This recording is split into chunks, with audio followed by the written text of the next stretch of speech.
Icambere coco abana b'abigeme bagiye mu bikorwa vyo munsi mukuru w'abakenyerarugamba bataye ishure ku munsi wa gatanu. Hanyuma ica kabiri kugira babegeranirize hamwe muri stade i Makamba nk'abo muri Burunga, kumbure mu yandi ma province bashobora kuba babegeranirije ahandi, vyaratuma abavyeyi bagira ubwoba, abana bahungabana, barara mu bihe bitari vyiza kuko umutekano wabo burya ntuba wubahirijwe.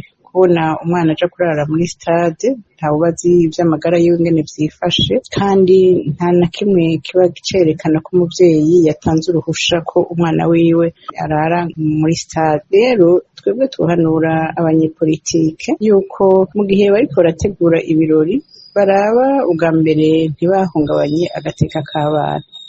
Ivya politike bakabihebera abakuze bamaze kugira imyaka yo gukora ivya politike. Ca kabiri bakaraba yuko mu gihe bahamagaye nabo baba bakuze baciye ubwenge yuko batobatesha igihe co kwiga. Urabona iki gihe abana bariko barakora ibibazo vy'igice ca kabiri. Gutwara umwana ku munsi wa gatanu ndetse ko ataba yagiye mw'ishure ntaba yaroswe gusubiramwo, ukamutwara ku munsi wa gatandatu wamuruhishije ukamutahana ku munsi w'Imana. Uwo mwana ingene aheza akiga, ingene aheza agasubira kuronka inguvu zo gukurikirana ivyigwa, si ibintu biheza bikamworohera.